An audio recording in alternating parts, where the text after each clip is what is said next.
Friendship, for example, is a real gift. It's an insane world. In it there is one sanity, the loyalty of old friends. You're the best friends anybody ever had. Lone best friend, good. Bubba was my best good friend. I had to make sure that he was okay. Friendship and family, these are the things that matter. Can we just become best friends? Yep. Touch my friends again and I'll blind you. Thanks, Mike. You're my best friend here. Lose one friend, lose all friends, lose yourself. We ride together, we die together. Bad boys for life. That's what friends are for, right? Friends? Louis, I think this is the beginning of a beautiful friendship. If you're not over here in 15 minutes, you can find a new best friend.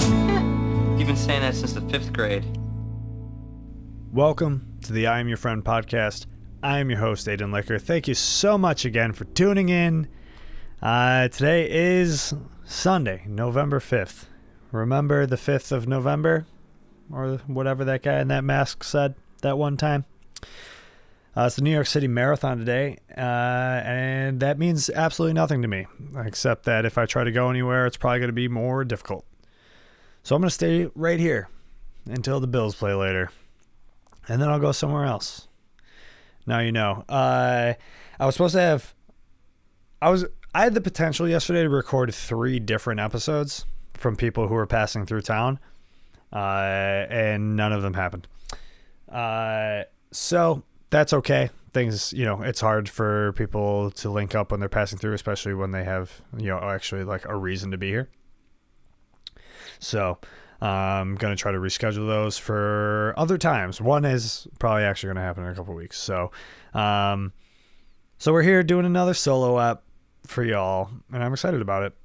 I put up a prompt on Instagram for people to just kind of like talk about what's on their mind, submit some things for me to talk about, and nobody took it seriously, except for a couple of people. So I'm going to get to those later, because you guys are a bunch of silly gooses, aren't you? Technically it'd be silly geese, but that's not as silly. Like, being formal isn't silly. So we're going with silly gooses, all right? That's how we do it over here on the I Am Your Friend podcast.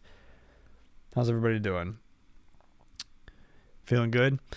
I guess one thing I could talk about based on one of those questions, probably the best question I got out of left field, the person who I would never expect to come in with like a good question for one of these, but it was like the best one.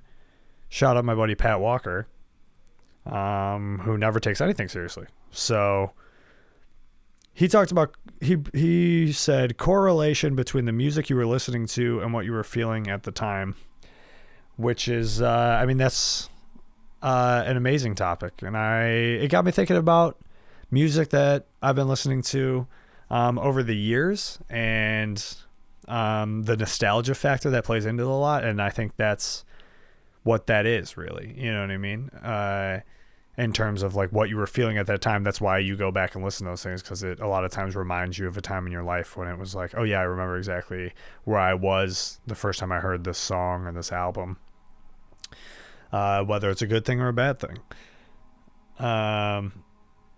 But what's funny is I was kind of talking about this last night. I was hanging out with some friends, and I was talking about how my music taste since coming to New York has kind of started to change a little bit based on just like the friends that I have here, what they're listening to. Because, dude, my whole thing with music is I love the like connection of it. I love connecting with people over like a shared feeling, like, oh, this both made us feel things.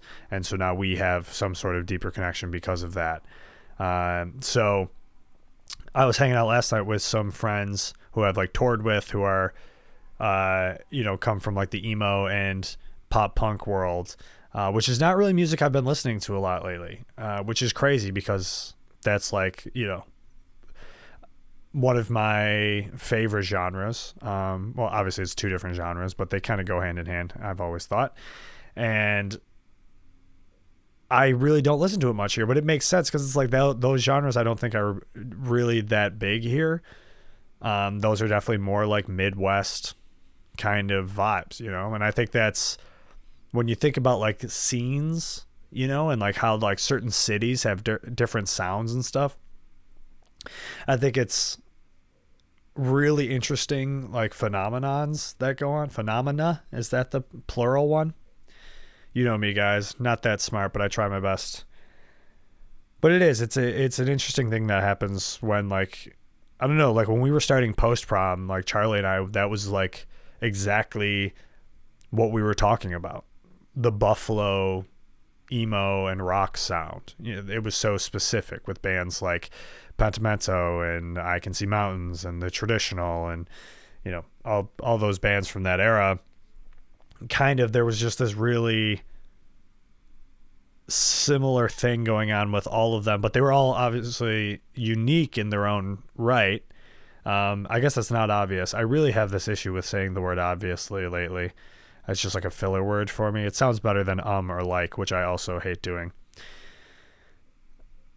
These bands were really good, and they had like a similar vibe going on, and it was a really thriving scene that was going on in Buffalo in that time.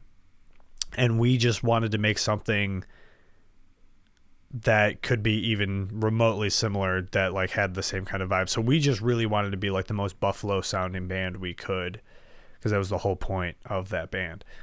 And I think it's really fascinating when, what's funny is the most famous one is like Seattle, when we talk about like the 90s grunge, Seattle grunge scene.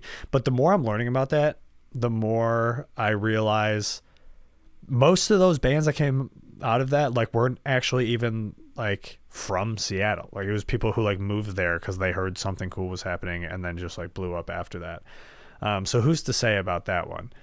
The grunge thing feels like a glitch in the Matrix the more I read about it. I've been reading this book, The 90s by Chuck Klosterman, and it's really fascinating. I've always had a weird obsession with the 90s, probably just because I was born then. I remember very little of it. My earliest memories were the late 90s. And it's, you know, a lot of things I go back to in my life for like comfort typically come from that time. A lot of my favorite music genres that feel personal to me are like 90s pop rock, really, I guess I would say, like the Goo Goo Dolls, Counting Crows, even like the Britpop stuff, Oasis, Third Eye Blind, Gin Blossoms, all that kind of stuff. Like that music makes me feel so warm and fuzzy, you know? And I think that's why, is just because like that was what I was hearing when I was a little kid. It was just what was on TV and the radio and stuff. And so I really love that time. Also love Nirvana, always have, just dressed as Kurt Cobain for Halloween. Got featured on some verified grunge Instagram account. That was fun. For my Kurt Cobain costume, and I've been getting so much love for that. It was so fun. You guys know me, right? I love attention. Who, me? The guy with a podcast who's a comedian and a musician and posts on social media all the time? I love attention. You guys know this? So I was walking around New York City dressed as Kurt Cobain, and it's so fun, dude, for people to be like, Kurt, you know, and like get excited. And that was happening a lot from strangers, and I like that. I talked a little about in the last episode about why Halloween in New York is so cool. I think a lot of it has to do with the contrast of how people like don't talk to each other in the city, and then Halloween, it's like all bets are off. We're all talking, baby. We're all telling each other about our costumes and yelling Kurt at people who are dressed as Kurt. Yeah, so it was fun. Long tangent there. But anyway, the music we connect with changes as our environments change and the people around us change. And I find it really fascinating. You know, I've always been, as much as I've always tried to like claim some sort of unique individuality, like I'm different, I'm not. Okay, I love pop music. I like what everybody else is doing, you know? And that's the thing I've come to peace with, that I really enjoy. And I have friends in my life who are not like that. And I appreciate them too. Because they can, first thought in my head here is my buddy Dan McCormick. Shout out Dan. I think Dan is truly an individual. He's a guy who's like, I don't care what anybody else is listening to. I like what I like. And also a guy who likes discovering things organically, which like who doesn't, you know? But like that's not something I care about. I don't know if I've ever discovered anything organically, really. I really enjoy people recommending music to me, especially when it's like someone who like knows what I'm into, and they're like, you would really like this. That's my favorite shit, dude. For anything, music, books, movies, people, just like in general, like, oh, you would really get along with this guy, or you would really enjoy what this guy has to say, or whatever, you know? And I love that shit. I love when people just like recognize what I like. That's such a good feeling. Of people like, oh, I understand your taste, you know? It's fun. It makes you feel seen and heard, which is something that I've struggled with in most of my life. Maybe that's why I seek attention so much. Who knows? Who knew this would become such a therapy session? But that's what we're doing here, baby. I like talking about real shit. Was the point of me putting it up. And I obviously, like, I know it's going to happen when I post a thing on Instagram that's just like, hey, submit something for me to talk about on the podcast. And everybody's like, penis, you know? And I know that's going to happen. And it's fun, you know? I love it. I love a good penis just as much as the next fellow. Okay? But I was hoping some people would hit me with some real shit. So, again, shout out my buddy Pat for actually submitting something that I thought is a really cool topic. Especially a friend who I've connected with so much over music, you know? He was like... my music guy. Pat's like the reason I got back into like emo and pop punk and hardcore and stuff like that, which is so funny because like he hates pop punk so much, and it's like, dude, bro, you're the kind of the reason I got back into it, because I remember us hanging out in Fredonia and I was like in my era of like, oh, I only listen to hip hop, and we got drunk one day, and you know, in college, as you do during the day, and we're hanging out in my apartment and just going down like a YouTube rabbit hole, and all of a sudden like The Story So Far got brought in, and I was like, oh yeah, I love this band. And then all of a sudden this like window in my brain that I like closed for the reason that I didn't have anybody really I was connecting with about it. Like my friends in high school were not listening to that. They were listening to a lot of like rap and stuff. So like that's what I listen to, because I don't like, I really value connection over music. This is a really, really dumb connection my brain just made, and I almost feel embarrassed about it. But it's very similar with me smoking marijuana. Is like, I don't do it by myself. Since I have moved here, I really don't do it at all. I have the dispensary story I have to talk about. I'll get into that in a second. But I really don't. I'll take like a little 5 milligram edible every once in a while, just like watch a movie, listen to some records, text my buddy Pat Feely and be like, hey, I just took a 5 milligram edible and this is what I'm thinking about. He goes, bro, me too. And we just like send each other dumb memes and laugh our asses off like little kids. But besides that, like I also don't have like an outdoor area. If I did, I probably would. I've gone up to my roof a couple times. It's not supposed to be a roof that people are supposed to be on, but I can get there. So like, why not check it out, you know? But my thing with smoking weed, I realized since moving here, like living alone for the first time, is like, what I love about it is like the communal aspect of it. I love like being in a circle and passing a joint around and just getting collectively stoned and laughing and talking about dumb shit. Like I love that. And it's kind of the same thing with music, that it's like, I don't know. It's hard for me to like love something without wanting to share it with the people around me. You know, community is so important to me. This has been the running theme of a few episodes now. It's like things I'm realizing in my brain as I'm getting closer to the big 3-0. I still got a couple years, but I'm almost there, you know? I've really been big into just hanging out inside of my brain in a good way. Usually that's something I would have wanted to escape for a long time, but like I feel like once my brain became fully developed at 25 is really when I started to, that shit is so, it is kind of crazy. Like remember in health class sophomore year of high school, they're like, your brain's not fully developed until you're 25, and that's why you can't rent a car until you're 25. There's other things you probably shouldn't be able to do till you're 25 too.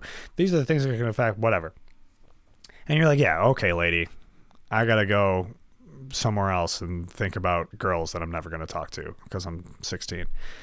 And then you turn 25 and you're like, oh shit, you almost like feel it. I don't know, maybe it was just me, but I also think like everybody's journey is completely different, right? So obviously, yes, our brain becomes developed at 25, but I feel like some people grow up at different paces, you know? So maybe you felt that feeling at an earlier or a later stage. But for me, I feel like at 25, I did notice like a stark change in like my brain processing.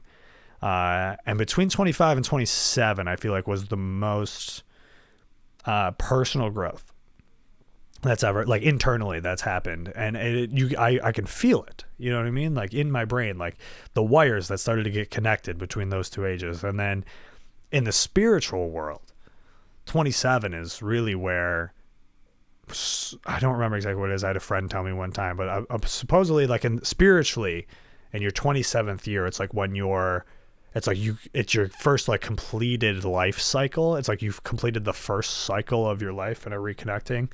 My dad's calling me right now. I'll call him back. I should answer it. I'll just cut this out. Anyway, 27 is when like your spiritual life cycle like reconnects with itself for the first time or something like that.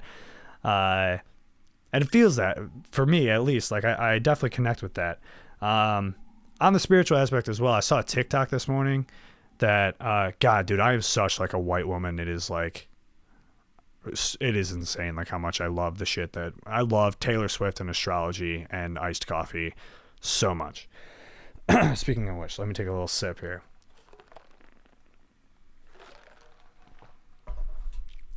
So I saw TikTok this morning talking about the moon phases, and I never really looked into it.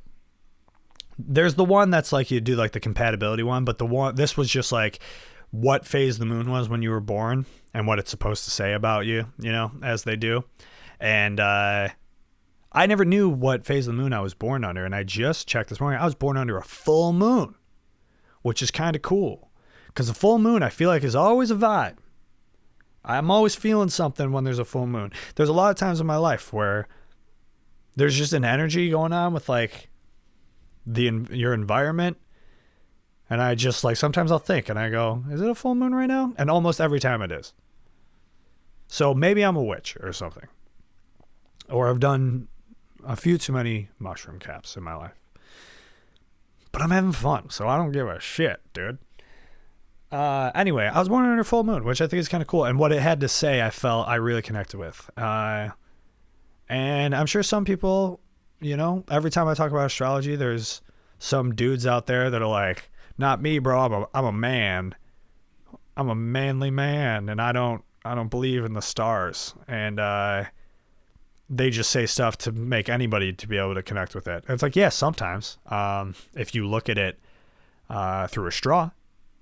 But if you read a little bit more into it, you might be able to find some things that you connect with a little bit deeper. And it can be really validating. And I'm not hurting anybody. Okay? So I was born on a full moon, which is pretty cool. And it said a lot of cool things that I don't specifically remember and don't feel like looking up right now. But it was very validating. And I like that.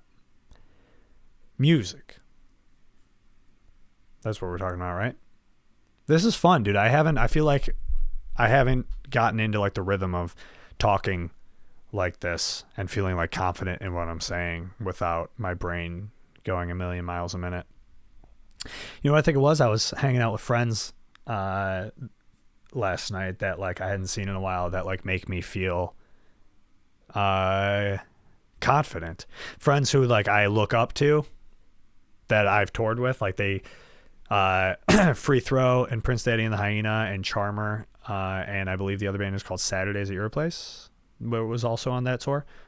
Just met them last night, but played New York last night, and you know, friends with a lot of those people. So I went and hung out, and it was so fun because again, bands like I love these bands. I'm a fan of them, but they're also my friends. So it's awesome to be like, oh, these guys are like, I look up to you. I have you a bit like on a pedestal in my mind as artists, but I show up and they're excited to see me. And that's such a good feeling, you know? I was watching Prince Daddy's set, and this happens to be every time I watch them play. I'm hanging out with them before the show, and I'm just like, oh, I'm hanging out with my friends. Like, these are just my friends. We're drinking, we're smoking, we're having a good time, we're laughing, whatever. And they're like, oh, we're going to go play the set. I'm like, all right, cool. I'm going to come watch. And then I'm side stage, and then they start playing, and I'm like, oh, yeah, I love this band too, also, as well. I'm a fan of this band, and I'm having a really good time watching them play. And it happens every time I get like emotional. And I'm like, oh yeah, how cool is it that I'm friends with a band that I'm a fan of? I mean, I guess it's the same about Super American. Like, I remember the first time I got to tour with them, I was like, this is so cool because I love this band. I felt like such a little dweeb about it. You know what I mean? That I was like this little fanboy that like they like were like, we want you to come do merch. And I was like, thank God. But it's cool and it's fun when you want to achieve things in your life and there are people around you who have achieved things you want to achieve and they like look at you as an equal. It's really cool. So yeah, that was fun. Again, speaking of music, but since moving to New York, as I was saying, the people around me, like mostly like my work friends, listen to stuff that I don't normally seek out. I wouldn't say that like I'm not normally a fan of, because like I do.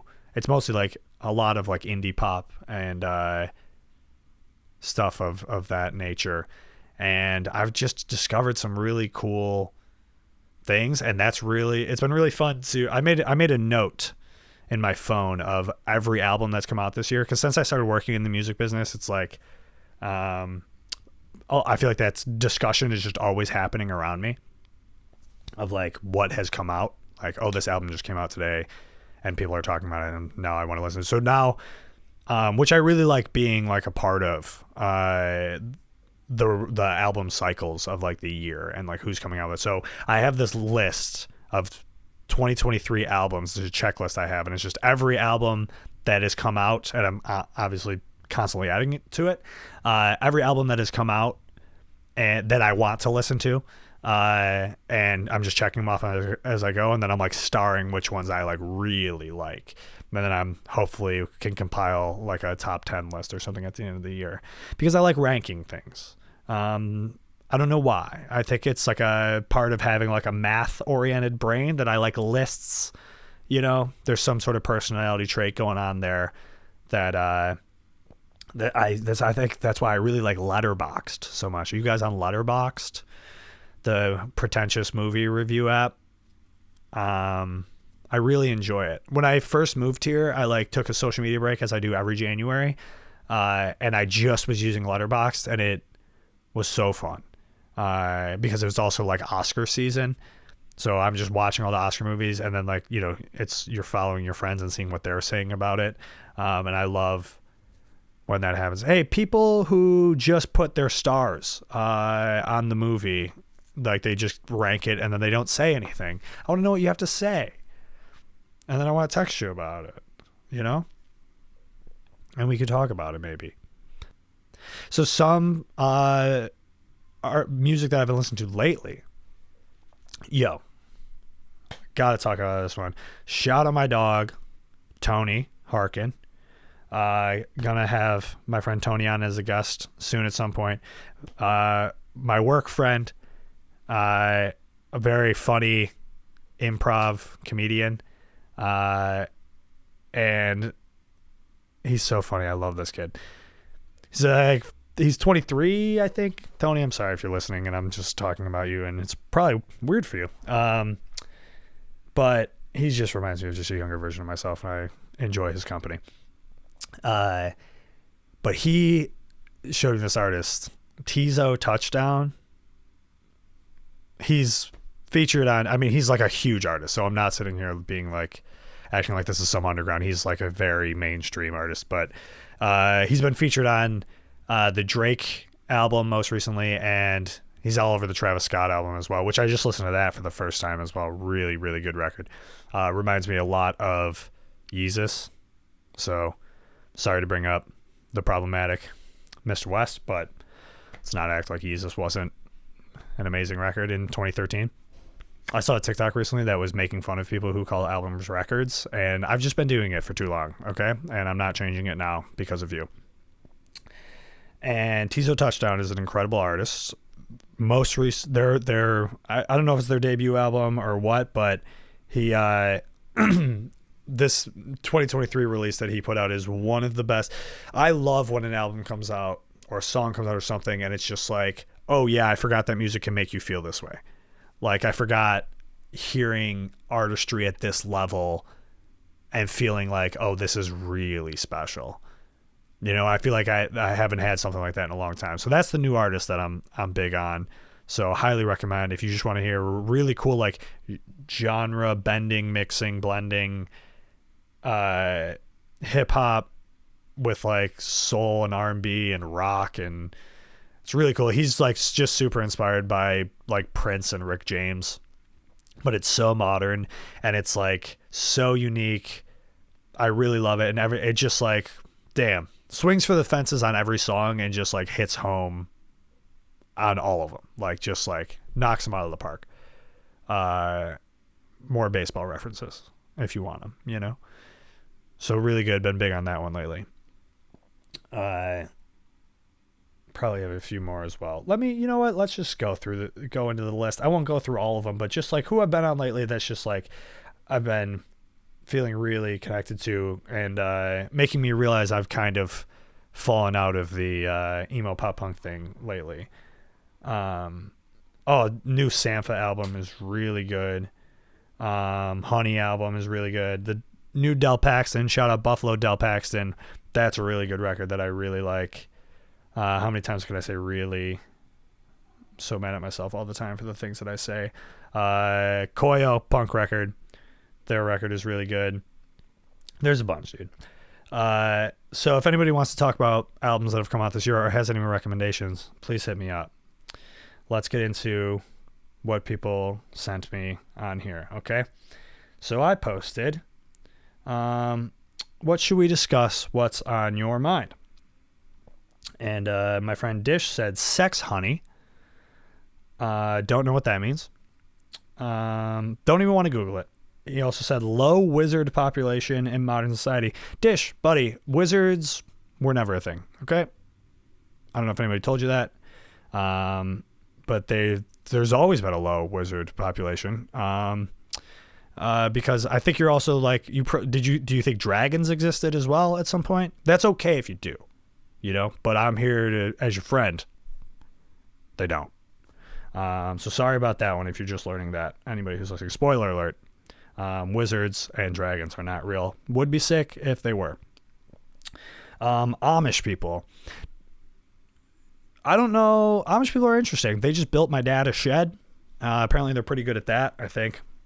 I don't know. There's got to be something fucked up going on there, but as far as I could tell, they seem like a real pleasant people to be around. I'm sure I'm wrong.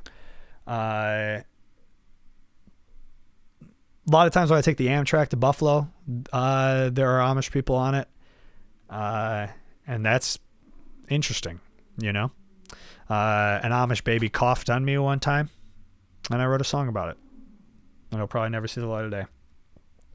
And the last thing Dish wanted me to talk about was pooping outside. I've done it once. I'm not going to go into it, but it is a very liberating experience. I did it as the sun was rising in the middle of the winter outside of my friend John Vaughn's cabin. And I feel like a changed person for that. For better or for worse, I don't know. My girlfriend said, talk about how much you love and adore me. I love and adore you so much.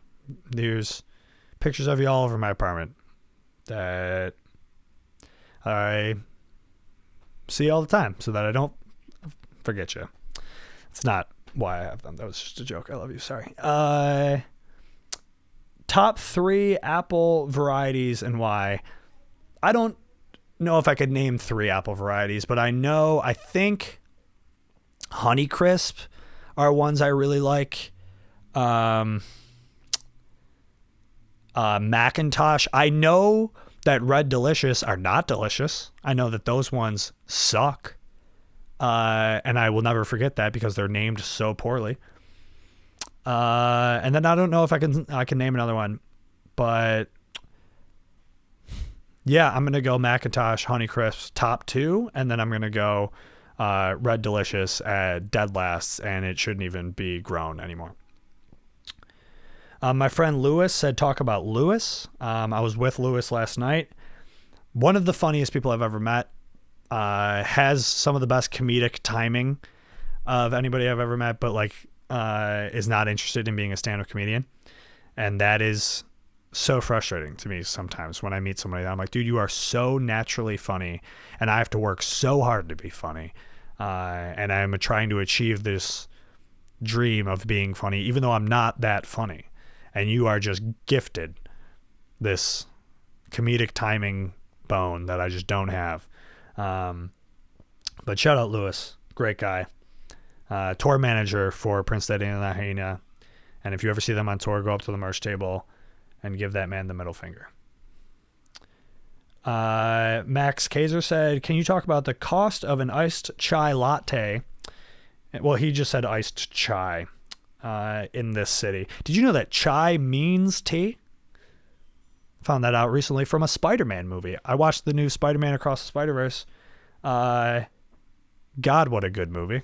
And I'm not going to say anything else that would lead to spoilers, but the way it ends made me upset. But I'm excited for the next one. Cost of an iced chai in the city. Cost of an iced chai anywhere is super expensive, and I don't know why that is. Maybe it's because it's an imported tea. But they're delicious, and I love them so much, and I always feel like there's never enough of it when I get one. I get a big one, and yeah, I feel like I typically pay around $7 for one. I don't know how much they are in other cities, but in New York, I feel like they're usually around $7. And then I always tip. So then it's like $8. So a nice chai is a treat.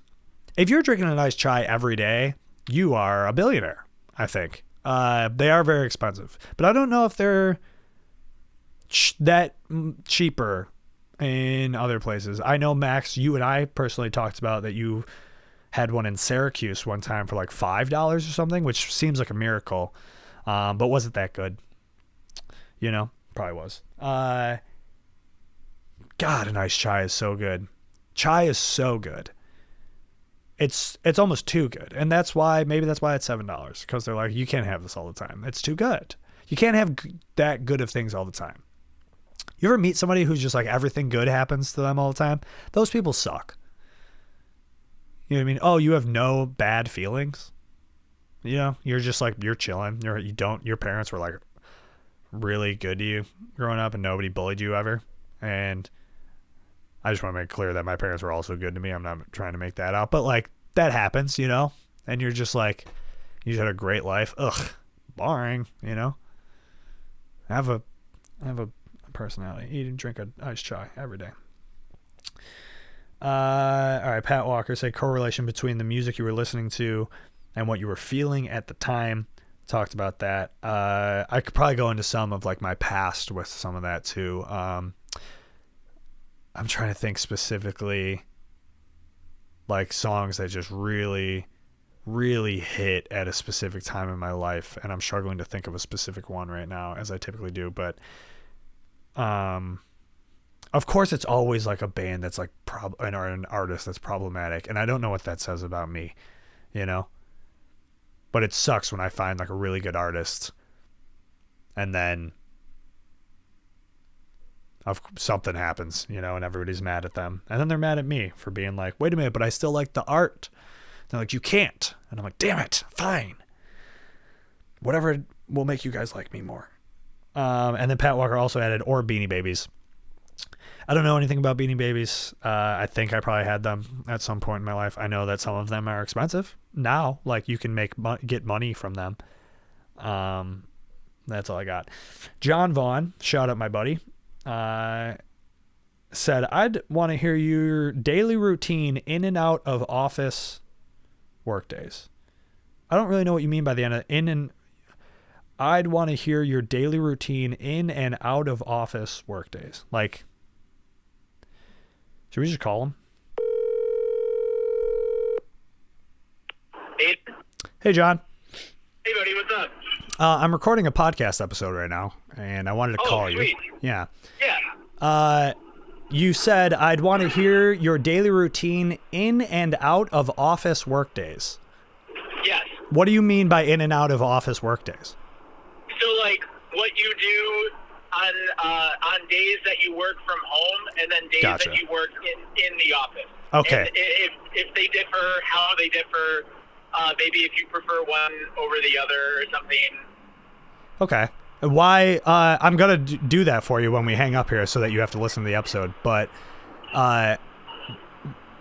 what prompted you to want to know that? Were you, just curiosity, or are you like such a routine guy that you're curious about other people's routines? I think it's that one. I think Yeah. I am such a routine guy that I am like, well, I do the same. Like, I can only.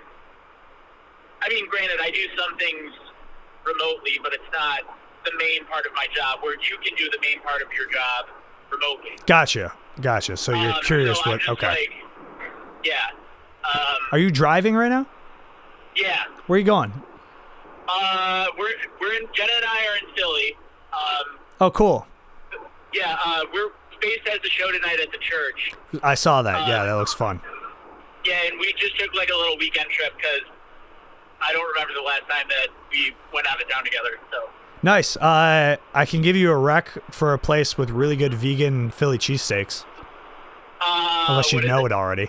I'll have to look, but I'm almost done with this episode. But I definitely have a picture of my phone of the last time I was in Philly, and I had a really good vegan cheesesteak there. It's like I think it's like a guy's name. It's like Charlie's maybe or something. I'll have to check, but I'll send it to you. Word. Cool. All right, buddy.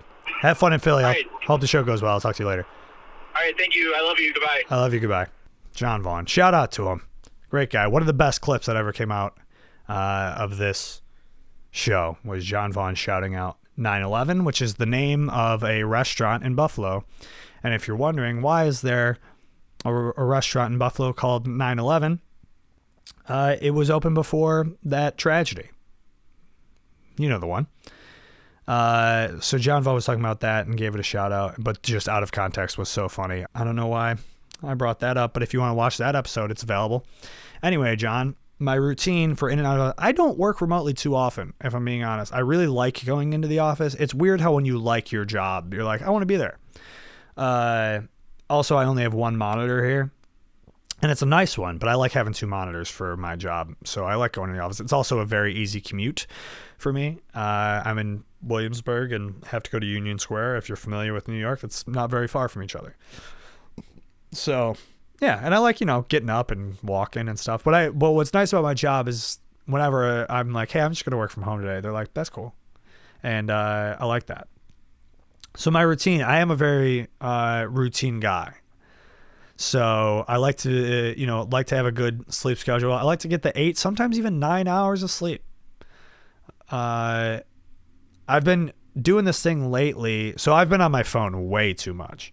And I know that I am because anytime I'm on my phone too much, it increases the symptoms of my ADHD and my anxiety, where my thoughts are moving at like a million miles a minute, and I lose my train of thought as I'm speaking, and my thoughts get derailed very easily. And that typically starts happening. I mean, that happens normally, but it like rapid fires when I'm when I'm on social media way too much, which I have been doing lately because I have this weird, I don't know if it's weird, but I just have this thing when there's like world issues going on that I just like need to know what's happening, and want to be engaged, and I want to understand, and I just can't break that. But sometimes you have to, because it gets to a point where it's like, is this helping anything? Like, is this very productive for me? Is this going to help the problem at all? So you got to disconnect sometimes. So I've been trying to do that. And I listened to a podcast recently with Travis Barker where he was talking about how he has that issue as well, just because he has so many like brands and businesses. So he's like always on social media. And, you know, he struggles with it as well, like trying to stay off. So he does this thing where before he needs to go to bed, 2 hours before he goes to bed, before he like wants to be asleep, no screens, all of his screens are off, and he like dims the lights wherever he is and like just chills in like silence and just hangs out in solitude in like a dim lit room, which might sound terrible to you, but I have been trying it and it's kind of awesome, if I'm being honest, to just like sit. It's meditative, you know what I mean? And I think a lot of people definitely don't like the idea of sitting in silence to just be alone with their thoughts, but like, why? You know, maybe ask that question. Maybe start thinking about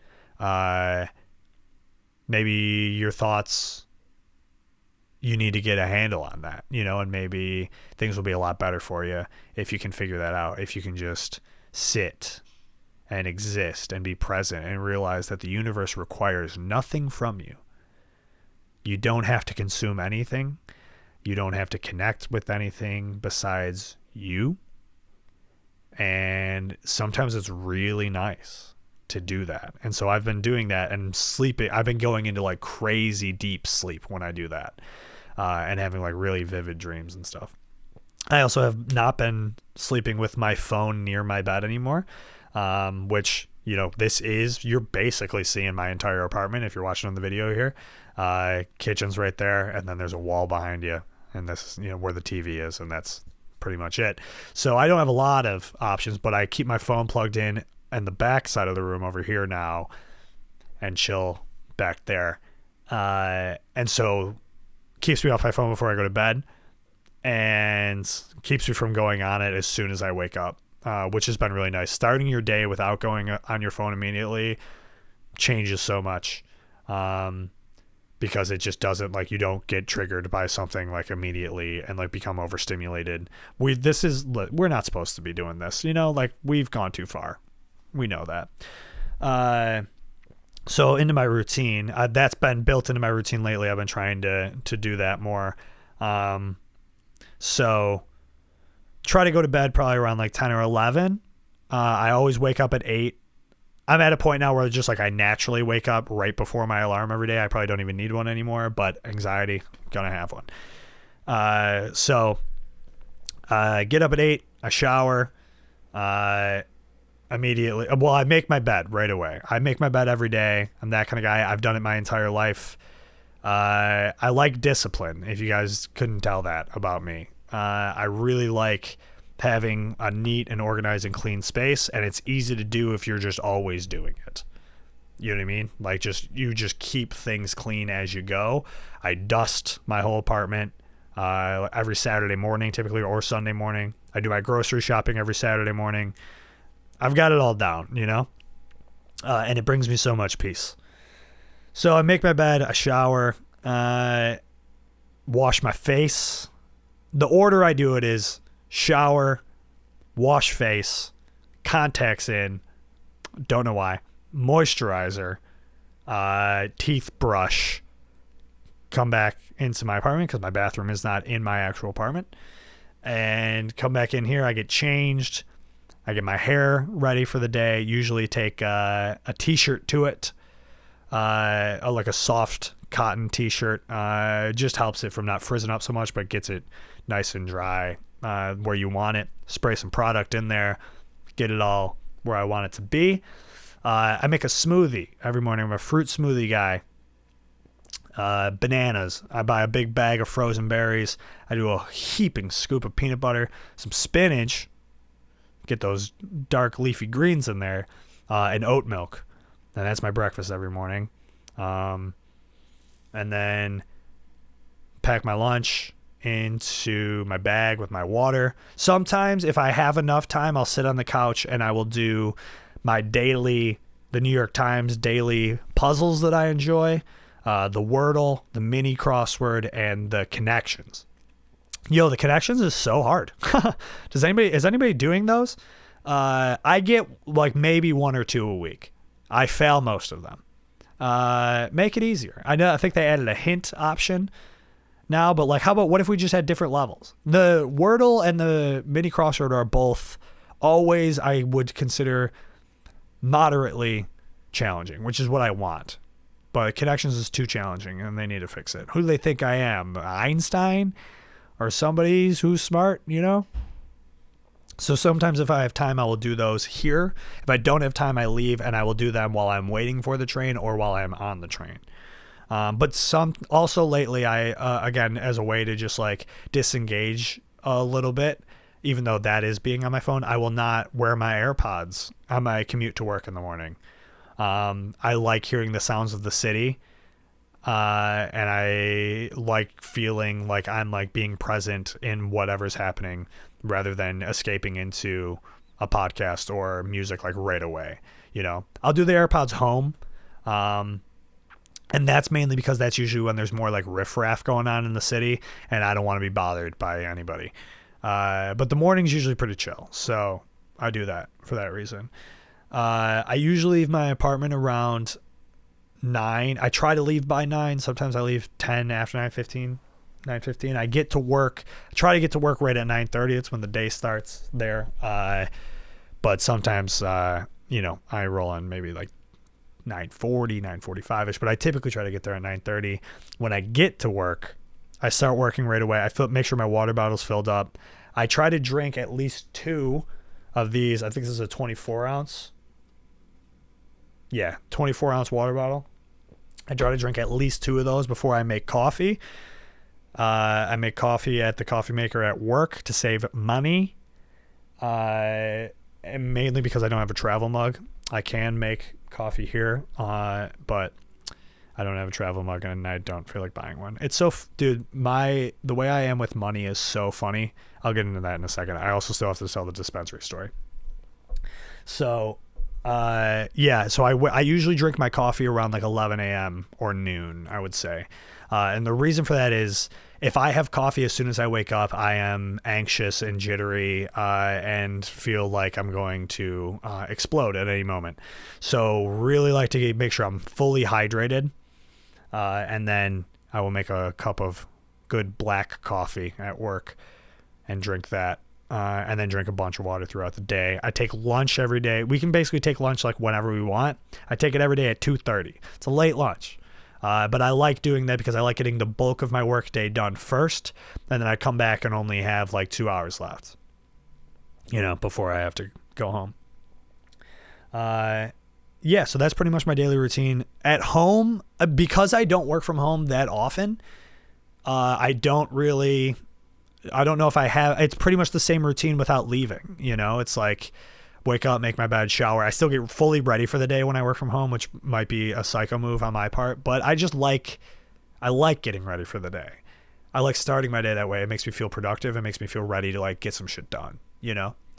And when I'm home, same thing, like drink a bunch of water before I make coffee, and just kind of hang out. Typically when I am, working from home though, during my lunch break, I have to like leave my apartment and like go walk around just to get some fresh air, you know? Yeah, and that's really it. A weekly routine I do is every Thursday around 2:30, my friends Tony, Virginia, Allison, and I go get coffee. And God, what a great routine to have with other people. You go for a walk, go get coffee, just talk about your weeks, your days, what you're doing this weekend. I love that. So those are my routines, John Vaughn. Thank you so much for asking. I hope I didn't bore anybody to tears with that. Let's get into the dispensary story. So as I was mentioning earlier, I don't smoke weed by myself, really, but I had friends coming into town. Prince Daddy crew was coming in. Me and Lewis always lighting up fat mullies, as we call them. Which is really dumb that I just said that out loud. But so I knew Lewis was coming, so I'm like, all right, I'm gonna buy some weed, roll some joints, and bring it to him. We're gonna have a good time as we always do. But I had not bought weed here yet. And what's, you know, if you know New York right now, like there's a weed store, quote unquote, on every single corner. They've like just replaced all the bodegas with weed stores. and they all seem terrible. Like, it seems really sketchy. The weed that people are smoking when they come out of there doesn't smell good. I think it's all Delta 8, which is like how they are like loopholing doing it without a dispensary license. I know there's some places that probably say it's Delta 8, but it's actually weed, but you have to like know. It's like a word of mouth thing. So I just avoid those places altogether because there are legit dispensaries in Manhattan. So I will just like go on my way home from work, you know. So go to the dispensary in Union Square. And I've been to a place like this before, not in New York, but like in Chicago and like Denver, LA, like have these kinds of places that are, it feels like an Apple store. You walk in and there's like people greeting you right away before you can even like get into the store, and they are checking your ID. And the guy's like, are you picking up or are you buying? And I'm like, both, right? Like I'm picking up some weed and I'm going to pay for it. You know, this is not actually how I actually responded, but I was just confused by that question. And he's like, did you place an order online? I'm like, no. And he's like, all right, you're going to the store. So you go in and there's like not a lot of, you know, things to look at. It's like again, it's very much feels like an Apple store. It's like bamboo colored tables with like iPads on them, and people are just at the iPads and they're just going through like a menu on the iPad and adding to cart, and you just like build an order right there. So it's basically like placing an order online, but you're doing it in the store, and then you get in a line from there where you know they call you up to the counter that's where there's a bunch of cashiers, and they pull up your order and they bring it, check your ID, they bring it to you, pay for it, whatever. So it was also super busy. It was Friday night, right when I got out of work. So it's packed, in this dispensary. And so I go up to an iPad. All the weed names are things I've never heard before. Like these strain names I've never heard of. But typically I find like at legit dispensaries, like a $35 eighth is exactly what I'm looking for. Like anything over that is going to be stuff that's going to make me scared that I'm existing or like I'm breathing too loud around people. I don't need that, you know. I just want like a little something. I'm very much like, I know my tolerance level. I know how weed affects me. I'm very good at it, you know. So I find this one strain of something that is, you know, it's like energetic, creative. I'm like, perfect. That's exactly what I want hanging out with like my touring friends. So I add that to cart and I submit the order, and it's like, great, you're all set. I'm like, okay. So I go stand in this line. This line is also like a makeshift line. Like there's not an official thing going on. There's security everywhere and nobody is helping anybody. They're just like yelling at people. So like I go up and I go to stand in this line, and this guy's like, hey man, the line actually wraps around this wall you couldn't even tell existed. So you got to actually go back there. And I'm like, oh, okay. So I go in this line. Line moves pretty quick, and they're like yelling at people. They're like, next, down here, get the fuck over here. We hate you for being here, you know, as they do. And so I go up, and I have no idea how this process works. And so I like get up there, and this guy's like, hey man. And I'm like, hey. And then he doesn't say anything. And I'm like, I placed an order on one of the iPads out there. And he was like, this is how you're responding. He goes, yeah, that's how this works. So rude. So rude. I'm like, all right. So I respond and I go, oh, okay, my bad. Which it wasn't my bad. I was like, I've never been here before. And he was like, it's all good. What's your name? And I'm like, Aiden. And he goes through. Which, like, hey, first of all, just say that as soon as I get up there. What's the name on the order? Would have told you right away. But I didn't know that's how it worked. Okay, maybe I am the dumb one for that, for not knowing how, but I don't know. So he pulls up my order, and then he's like, all right, they'll bring it right out. They bring it out, and he's like, you doing cash or card? I'm like, card. And he's like, great. Here's the digital card reader thing. And I'm like, cool. Do you have tap? And he's like, yeah, just give it a second. And then it shows up, and then I go to tap, and I'm trying, and it's not reacting at all. And he goes, oh, we don't have tap. And I'm like, you just told me you had tap. And he goes, we also don't take American Express. And I'm like, damn, bro. So now I'm going through my wallet trying to find a different card. And I find one. And he's like, all right, cool. You can just insert it in the side. And I'm like, and I don't see like, I've never seen this kind of card reader before. It's really weird looking, and there's no like clear spot. So I'm just like poking my card on the side, hoping that I just find it, you know? And he just eventually just takes my card in my hand. He's like, I got it, and pushes it. And he's like looking at me like, I can't believe I got dealt with the moron of all people to come up. And I'm just like, dude, this sucks. And then it prompted me for a tip, and I gave him a 15% tip and was like, thank you so much. I'm sorry. I was such a nightmare for you to deal with. And then I was anxious for the rest of the night. But the weed was really good. So that was my dispensary story. And that is, I feel like that is the most like New York. That's exactly how you would expect a New York City dispensary to operate. Because that's how it is like everywhere at restaurants and stuff. They're like, everybody's so mean to you here, and I love it here so much. I really do. And then talking about how funny I am with money. I'm so like, because listen, I live by myself. I took a pay cut to move here. I'm pretty tight on my money, you know, so I have to be very good about spending. I really don't go out very often. Going to shows and stuff, it's like I get to go to shows for free a lot because of like just working in the industry, having friends from touring like and stuff. So, you know, that's what I kind of use to my advantage for like, oh, this is a night I get to go out because I don't have to spend $1 million. I take the train everywhere. I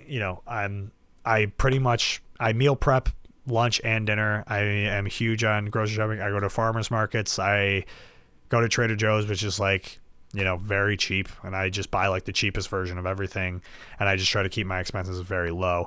I almost wasn't going to go home for Thanksgiving coming up because I couldn't like afford a travel anywhere. Like I'm usually an Amtrak guy. Amtrak was even super expensive for like you know, because it's a holiday weekend, so they upped the prices and everything, and so flights were insane. So I was like, damn, I just don't know if I'm going to be able to afford to go home, you know? So I was thinking about that for a while, but then this is why it's hilarious, because I'm thinking about this. I'm thinking about not going home to see my loved ones because I can't afford it. And then Blink-182 announces a tour. And there's just some part of my brain just is like, fuck it, we ball. You know? It's like, Blink's playing at Citi Field in New York, and you got the pre-sale code and you were on right away, and you have access to every ticket in the stadium right now. You got in early, you know, like on the artist pre-sale, like, and it was like the stars had aligned, and I clicked the pit. I clicked the GA pit right in front of the stage and looked at the price and saw, and I expected it to be like at least $500 because that's how much they were on the like reunion tour that they just did. Now this is the album tour coming up, and I fully expected it to be like at least $500, and it was not $500, but it was still very expensive. And I bought it, and I bought a ticket. I bought 2 tickets actually for me and my friend, and I bought it, and I just sat there and was like, well, $30 in my bank account. Thank God I have great credit, and I have a credit card with a high spending limit, and I just bought that. And that was the dumbest thing I could have done. Do I regret it? No. Not even a little bit. No, it's going to be awesome. But because of that, then I was like, all right, well, now I have to buy I don't have an excuse to not go home for Thanksgiving, because it's like if I just spent all of this money on this, then it's like I don't really have an excuse not to go home. So then I also bought a plane ticket to go home for Thanksgiving. So, but that's like next month's problem, dude, you know? And this is what is like the duality of my brain of being so responsible with, like, overly disciplined with money, but then like one thing just like plays a little trick in my brain. It's like, money's not even real, dude. What do you mean? This is all made up and none of this matters. And I'm like, yeah, fully.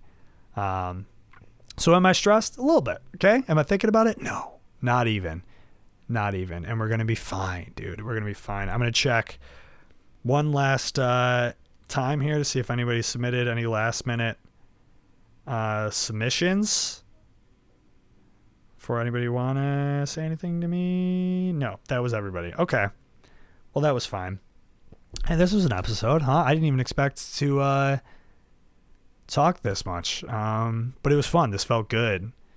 And I've been having, I have to admit, I'm wrapping this up here, but I've been having a lot of like self-doubt lately about all of my creative endeavors.